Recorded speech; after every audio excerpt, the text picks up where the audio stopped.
have certainly given a lot of time and patience for a certain franchise until they wowed us with one of the greatest confrontations, one of the greatest one-on-one battles that we have ever seen in the history of geekdom. Oh my lord, here we go. How's that for a segue, motherfucker? That segue's still lopsided. We talk a lot about wrestling. My friend Joe has his own show where he specifically talks about wrestling. Oh no, Angel, I wasn't talking about that. I was talking about Godzilla versus Kong. That's what I'm talking about. I'm saying that we talk a lot about wrestling, and we love wrestling. But let us all say right now that this event was the greatest event in the history of wrestling. It was the greatest free-falling, non-cage match the likes of me have ever seen in my entire goddamn life. That's Godzilla right. vs. Kong was the greatest wrestling match of this goddamn decade. That's exactly right. And it was so dumb, and I loved it. Fantastic, and we are safe to talk about it now that we are free of the spoiler zone. Well, our own self-imposed spoilers. Our own self-imposed. There's going to be nothing more about Kong versus Godzilla. We're just going to be doing that for the next 2 hours. Nah, thankfully unfortunately we do have other stuff we have to talk about, but we are going to try and keep things civil when it comes to the discussion of Godzilla versus Kong, because that battle was not civil at all. No, it wasn't. It was barbaric, and everybody loved it because that was the big payoff. You don't care about the freaking what goes on in the background. Nobody cares about the human characters. We're here for giant monsters. Now, that being said, I'm going to say this right now. I like King of the Monsters more than this one. Don't take me wrong. King of the Monsters is my personal 10 out of 10. This is a 9 out of 10 because I feel like it did a few things not quite as good as, excuse me, the previous movies. Such as? But that's just me. Okay, so personally speaking, the secondary human subplot was completely wasted. The girl and her nerd friend and the black conspiracy theorist guy, you could remove those three and it would genuinely serve no purpose. I felt like they should have used that time instead to build up Mechagodzilla and expound more on the bad guy motives. One of the villains was Ren Serizawa, the son of Dr. Serizawa, who sacrificed himself to save Godzilla in the previous film. You would think that character would get a little bit of background, some exploration to his motivation. He might as well not even exist in the movie. Yeah. He barely had, what, 3 lines? Yeah, like 3 lines. And then we saw him, like, piloting. Meanwhile, the other antagonist, the rich guy, he seems to have an interesting motive. He wants to put humanity on top again. But we never expound on that because he dies before he gets to the second paragraph of his evil speech. So we ain't getting much to that. See what I mean? Well, like, hey, for the record, I'm trying to do something here. No, it's okay. I think it's a foregone conclusion with all these Godzilla movies and the King Kong movies that the human characters are pretty much just there in the backdrop. They're sticks in the mud. For the record, that would work. we gotta actually say it here, because otherwise it ain't gonna work out. For the record, that guy deserved the death he got. It was pathetic, but it was fun. Yeah, he did. But like I'm saying, is I want this more because we already have a perfectly serviceable human plot with the first group of humans. I'm gonna fix something here. You guys keep talking. That wants to find We got the blonde scientist that wants to find the Hollow Earth to honor the memory of his brother. We got the scientist's mom and the little girl that can communicate with Kong. And we got the people and the crew of the ship surrounding them and how they work with each other and the crazy business bitch. We got a workable, serviceable human subplot there. The other one just feels like it's padding time unnecessarily. And like I said, you could remove those 3, leave only the bad guys to actually develop and show off Mechagodzilla more, and it would have been much better. You know what? Second complaint. Here we go. Sorry, go ahead. No, I was just fixing something. You actually do make a good point, but to offer a counter argument, the movie does have its problems with the human subplots, but at the same time, I don't think anybody gives a shit because we're just there to watch monsters fight, and we got it. True, but like I said, I wanted more presentation, especially with the fact that Mechagodzilla barely shows up before the big fight starts. And my second complaint is the fact that I felt like the soundtrack wasn't as memorable. The previous one, we got a specific songs for Ghidora, for Mothra, for Rodan, for Godzilla. Godzilla gets like 3 different remixes of his song. Meanwhile, in this one, I feel like they went a little too hard with the orchestral epic, and the soundtrack sort of blends together into itself. The only times you remember the soundtrack is when Godzilla shows up to start wrecking shit, and even then, I don't feel they nail it as well as his leitmotif his leitmotif does kind of get washed out, which is funny because I was the one who revealed this to you, by the way, Angel. The composer for Godzilla vs. Kong was none other than Junkie XL. Help me out. What did he do? Junkie XL. He did the theme of Wonder Woman. He worked with Really? Yeah. He worked on the freaking Zack Snyder Justice League. You know, so he's the guy responsible for the 4 hours of anytime Wonder Woman is in frame for a thing. Not even like, a great action thing. Just she's got a cup of tea. Right. Also, I just pulled As up. she drinks, gets drowned on the tea. Also, I just pulled up a report from CNBC, which was posted today. Godzilla versus Kong has actually, like, during the pandemic period, keep this in mind, folks, Godzilla versus Kong has topped the $60 million mark at the domestic box office, making it the highest grossing movie to be released during the ongoing coronavirus pandemic. Holy shit. Damn. Can you $60 believe million? that? I wonder how much money did they put into the budget? Feels good. The budget was between I think it was 122 million. it's close to I think it was about that. between 150 and 200. Okay, you know what? Between that much, you know what? Like I said, during the coronavirus, that number is still good. During the pandemic time. Do not forget, this movie was also airing in HBO, so people could just pay for that to watch it at home, which most likely make the bulk of the income. Because overall, like I said, despite my minor complaints, that was still a fantastic goddamn movie. And I gotta be honest with you, I was not expecting. This is the Kong movie. It says Godzilla versus Kong, but let's be honest, Kong is the main character, while Godzilla is basically the Kaiba of this movie, the antagonistic force that drives the plot with his antagonistic actions. Because from the I love how they literally go from the second they start, we can't get him out of this island, but he needs to get out of this island. Listen, if we get him out of this island, the movie's gonna start and we can have that. And then the blonde guy goes, but listen, we gotta start the movie, so we gotta get him out of this island. The movie is Kaiju-wise is mostly being told from Kong's point of view. Right. Godzilla himself actually doesn't show up until like a good he shows up at the start to attack the base, and then he doesn't appear again until like halfway into the movie when the sea battle starts.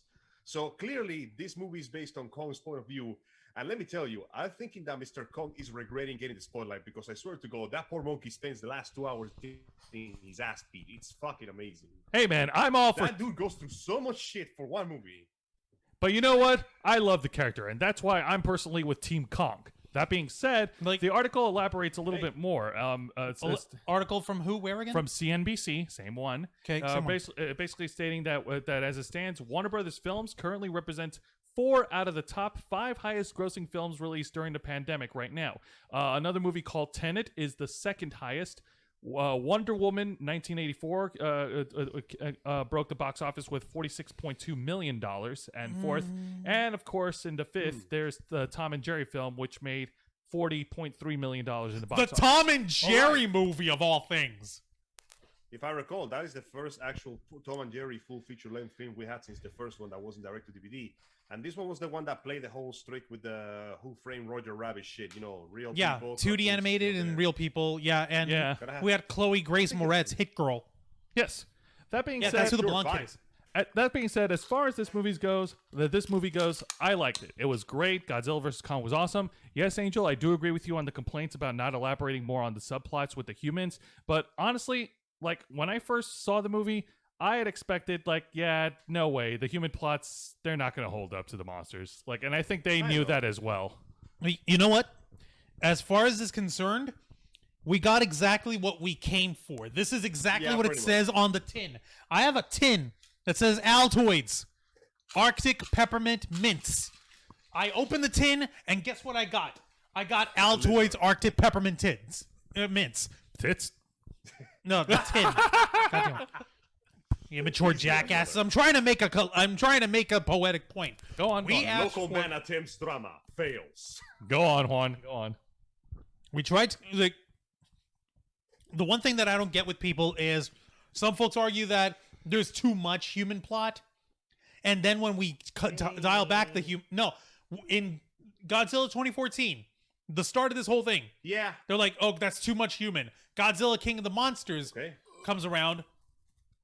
Oh, that's not enough. Kaiju. No, that's not enough humans. Now now Godzilla vs. Kong comes out, and they're still saying, "Oh, that's not enough humans." These people don't know what the hell they're talking. These same people don't know what the hell they're talking about. I just think that those people that are just making these reductive fucking arguments just to be contrarians are just not fans of having fun. No, they're not. And you know what? Now, be careful out there, Mr. Arauz. It sounds like you are implying that fun should be allowed. We ain't having that shit. Oh, am I? Is that what I'm saying? Yeah. What Well, planet guess- are you living on, Angel? Well, that's what I'm Florida. saying, motherfuckers. Fun is allowed. Yes, fun is so allowed. Name is so Fun. much so that we've like since the release of Godzilla vs. Kong in theaters and on HBO Max, people all over social media have actually picked up their own fucking thing. They picked a book from the cult of Zack Snyder's psychotic followers and they started their own hashtag. Christ. It's beautiful too. It's simply called hashtag continue the MonsterVerse. Continue the MonsterVerse. You know what? Strictly speaking, the reason for it is simple. The deal that Warner Brothers and Legendary Pictures has with Toho, which owns the property of Godzilla, ended after Godzilla vs. Kong premiered. Basically, at this point, we were only allowed 3 Godzilla movies, and that was it. That was the deal. The deal has ended, and that was that. Like, okay, cool. Folks at Legendary Pictures that said, like, okay, well, we already had Kong Skull Island as well, and with us introducing Godzilla vs. Kong, we might have other monsters that we can work with in the future, but never say never. Exactly. Which is why so badly people are wanting more fun, and we're actually wanting to have the Legendary Pictures and Toho work out another deal, refresh the deal so we can get a little more Godzilla up in this bitch. Kong can show back up, other folks can show back up, and we can have the MonsterVerse continue. Yes. Do you not know I am the down. would you not like to see Godzilla team up with the friend to all children, Madera? Would you not like to see that? It'd be so fucking Yes. dumb and Yes, so I would. fun, but it would be a nice way of Wait, like Madera's for the kids, literally. What are the title? Like the Godzilla is King of the Monsters. The Madera is the friend to all children. It's a giant snapping tortoise who is a child compared to Godzilla and Kong, but can take the fight to any one of these motherfuckers. Yes, I agree. Look, hey, listen. My opinion on Wouldn't this. that be fun? That would be fun. I'm all for continuing the MonsterVerse as long as the fans don't go into a crazy ass toxic tangent like the Snyder cultists did. Like the Snyder cult is. in the defense of Go in the on. defense of the fans, in the defense of the fans, every single movie that we gotten from the MonsterVerse has been pretty damn good. Even Godzilla 2014, for all its flaws, had some damn cool moments. There's also the fact that the fact that we don't have comic book history behind us to like invite the most rabid motherfuckers. We only have the Toho fans who can be just as bad, but you know what? They kept it cool so far. The great and greasy beautifulness about all of this is really simple. Like even with the 2014 Godzilla, when Godzilla is in the building, he is in the building. The first time he shows up, you have people running and clamoring, but then ka-thunk, his fucking foot. Everyone is down. Everyone is in silent awe. Everyone is in silent reverence to the king of monsters and patron saint of collateral damage. And so when he roars, you shut the fuck up and you let the king roar. You put some respect on his name. You put some respect on Godzilla. The fucking Mutos didn't stand no chance up in this bitch. He wrecked their shit. He wrecked their mom's shit. He wrecked their baby's shit. He'll wreck your shit. Fuck your shit! Godzilla wins, LOL! And even when he lost, he still won! And even when he fought King Kong, the motherfucker who had to come up with an axe, and they had to motherfucking come down, and they stared down at King Kong while he was pressing down on his chest and telling him to submit, motherfucker! And King Kong said, hell no, motherfucker! I'm not gonna submit to nothing! King Kong knew well enough because a king knows when to walk away. He knows when the battle is won. He knows that leaving King Kong to die of his own wounds is more honorable than to just take him out of his misery. Godzilla. For the record, I don't think Godzilla meant to kill him. I think he may have just accidentally put him down because Godzilla doesn't know his own strength. He genuinely meant to let him live, but the injuries were so severe that his heart fucking stopped. Yeah. Props to Kong, though. That motherfucker did not go down. No, he he did did not go not. down.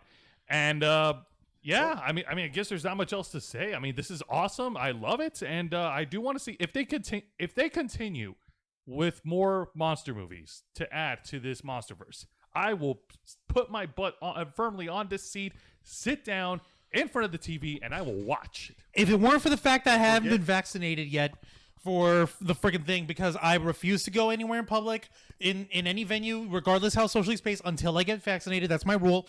I would have gone to the fucking theaters and shilled out that money. I don't give a shit. I've got HBO Max, and I got it so we could view this stuff and to view the freaking Snyder Cut and also the upcoming Mortal Kombat in order to keep up, in order to be able to watch the plot. Yes, Mortal Kombat is coming. That's going to be fun too, and that's going to be allowed. But you know what? I'm still going to try and see if there's any chance that I can shill some money out so I can watch Godzilla vs. Kong in the theaters the way it was meant to be. You put some respect on their names. Okay, we get it. Are you putting respect on their names? Yes. What was that? The Mortal Kombat movie is coming out in April the 16th, 1 week from now. Yes, indeed. And we're going to check that out, folks. Indeed. And just the same as we did for Godzilla vs. Kong, we'll be talking about it here on the Ravens Flock. Of course, there will be a spoiler period to give people some time. Period of 24 hours. We don't care. We're not going to do that. He's spoilers anymore. Mortal Kombat is going to be the best shit ever. I'm not going to stop. You're not going to stop. You're going to put me into it now? Okay. You're going to have to rip my spine out. You're going to have to flamethrow me with your face. You're going to have to take your freaking straw fucking hat with the razor blades on. You're going to have to slice me up. You're going to have to get a seductive... I didn't know I had that hat. You're going to have to take your 5 arms and you're going to have to pummel me to death with them. Okay, Angel, do you still have the horse tranquilizer in your tool shed? I am hyped. I am in horrible pain, but I'm hyped. I drank it. No, that's good. Fight through the... Embrace all the pain till it's gone, like that Linkin Park song. Oh, my God. I want to heal. I want to feel like I'm close to something real. Yeah. Now, in that particular case, though, do not forget, though, for what I was told by my friend from work, this movie in particular, Toho was counting on the possibility of renewing the contract. This is a rumor, mind you. Do not quote me on this. Yep. They were thinking of the idea that if this movie didn't do good enough, they were going to cancel the contract. But within basically 24 hours, the movie already did its money back. So even though the contract is finished, I would like to believe, in my humble and somewhat over-optimistic opinion, that there is a chance for the MonsterVerse to continue. We have a lot of shit to work with, and the king ain't gone. Also, little known fact, for those of you who remember, Ghidora's brain is still out there. Yeah, King Ghidorah's brain. Yeah. It's perfectly preserved in that skull. Yes. All it did was take over the machine, nothing else. That's the craziest The dummy part. block has gone berserk. Shinji, get out of the robots. Well, hopefully that will service as a tool for the next monster movie, for a next battle, and I'm looking forward to seeing that.